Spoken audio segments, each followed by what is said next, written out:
ça va aujourd'hui? Moi ça va bien, je reviens de faire mes courses donc ça va, je suis contente, mon frigo est plein et mon ventre va l'être aussi.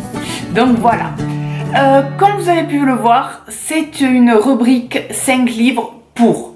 Pourquoi? Eh bien pour l'été, oui, il fait chaud, il y a le soleil, c'est bientôt les vacances, ou pour certains vous êtes déjà en vacances, mais pas moi que le 23.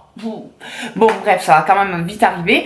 Et donc du coup, je vous propose 5 livres qui je pense pourraient être sympas pour l'été. Certains je les ai lus, d'autres non. Mais voilà, selon soit par rapport au titre, par rapport au thème ou par rapport à la couverture, je me suis dit pour l'été, ça peut être cool. Et le tout premier dont je vais vous parler, c'est La Sirène de Kerakas aux éditions Robert Laffont. Je vous l'avais déjà présenté et je vous en avais déjà parlé. C'est un peu une revisite du conte de la petite sirène. Donc, comme vous l'imaginez bien avec la couverture et le titre, ça va parler de sirène. Oui, c'est une sirène qui s'appelle Kellen et qui est vouée à l'océan, qui est moins cool que la petite sirène qu'on connaît dans Disney parce que elle noie les hommes. Oui, c'est pas bien, petite vilaine. Mais elle va tomber amoureuse d'un être humain qui s'appelle Aquiline. En coupe. Akenli. J'y suis arrivée. J'ai compris en fait. Il s'appelle Akenli. Et forcément, est-ce que leur amour est possible? Et bien ce roman nous le dit. Donc vous allez voir que pour ces 5 livres, je suis vraiment restée dans le thème de l'eau, des îles, des sirènes, vraiment ce côté très plage. Voilà, j'avais envie de ça, donc je me suis dirigée vers des livres comme ça. Donc le second du coup, c'est Larmes de Lauren Kate aux éditions Bayard Jeunesse. Donc là, on va être avec Eureka, qui est une jeune fille qui a fait une promesse à sa maman lors de son décès, qui est décédée dans un accident un peu bizarre, et qui lui a fait promettre de ne plus jamais pleurer, de ne verser plus aucune larme. Ce qu'elle a fait, jusqu'au jour où elle rencontre un jeune homme qui a des yeux vraiment turquoises, et qui va lui dire qu'elle est en danger, et qui a l'air d'en savoir beaucoup sur elle et sur son histoire. Donc du coup, quelque chose d'assez mystérieux, mais voilà, par rapport à la couverture et par rapport au résumé, on sait que ça va forcément parler d'océan et de sirène. Donc ça a l'air pas mal, celui-ci a l'air beaucoup plus mystérieux forcément que le précédent, donc il m'attire un peu plus.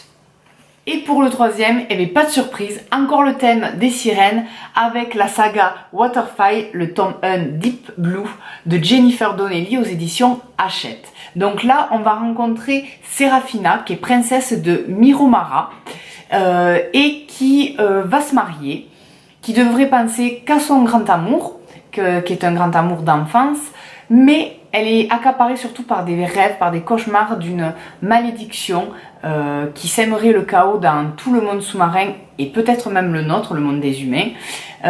Et c'est ce qui se confirme lorsque sa mère reçoit une flèche empoisonnée lors de la cérémonie. Ce qui crée un chaos pas possible et du coup, Serafina décide de partir avec 5 autres sirènes en quête de cette malédiction, de cette prophétie, de qu'est-ce qui fait que.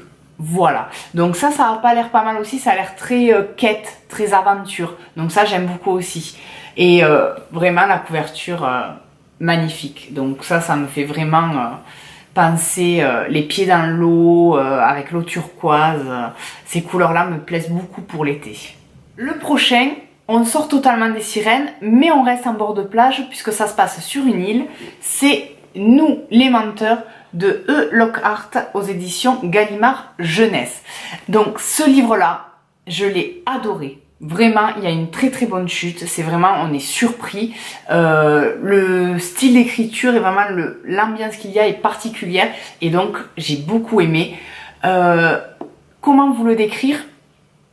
J'ai pas envie de trop vous en dire. Je vais juste en fait vous lire ce qu'il y a derrière parce que ça résume vraiment tout sans rien dire.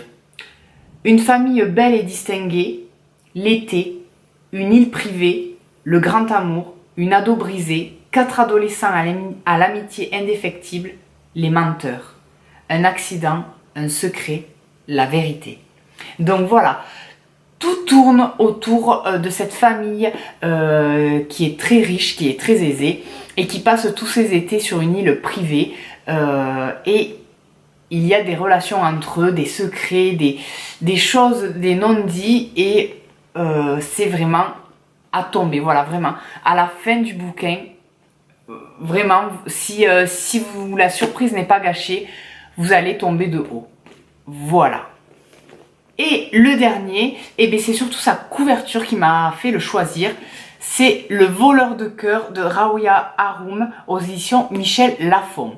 Donc voilà, c'est ce côté très vert, très verdoyant, très verdure, voilà, très fleur, très nature qui m'a attirée puisque l'été, on aime l'eau, on aime la plage, mais on aime aussi ce côté proche de la nature, ce côté jungle, ce côté, oui, qui nous fait penser en fait à d'autres destinations. Donc du coup, c'est pour ça que je l'ai choisi. Et de quoi ça parle? Ça parle d'un jeune homme qui s'appelle Dylan, qui vit dans un monde où la magie et la musique ne font qu'un. Et lui, il en est dépourvu. Il a ni l'un ni l'autre, mais ce n'est pas son seul secret. L'autre secret, c'est que il a 2 cœurs et que un des 2 n'est pas à lui. Donc ça, c'est très mystérieux, c'est très particulier aussi. Le concept de la musique avec la magie, ça peut être très sympa, surtout qu'en plus, faut avouer qu'en été, je ne sais pas vous, mais on adore la musique. On écoute la musique matin, midi et soir. On se lève, on met la musique. Le soir, on fait la fête en musique. Si on est en bord de plage ou en bord de piscine, on se met un fond de musique. Entre amis, on met un peu de musique. Voilà, l'été, c'est la musique. Et l'été, avec la famille ou avec les amis, faut avouer que c'est un peu magique. Donc, ça, ce livre-là peut être vraiment sympa à lire. Et voilà mes amours, cette vidéo est déjà finie. Je sais, c'était court, mais je peux pas faire plus parce que sinon ça durerait trop longtemps. Parce que j'ai hésité vraiment avec pas mal d'autres livres, mais il faut bien choisir. Et 5, c'est déjà pas mal. Vous, n'hésitez pas à me dire ce que vous allez lire, ce que vous aimeriez lire ou quel livre vous fait penser à l'été. Et puis on se retrouve très bientôt pour une prochaine vidéo. N'hésitez pas à me suivre sur les réseaux sociaux pour qu'on partage l'été ensemble. Et je vous fais plein de gros bisous mes amours.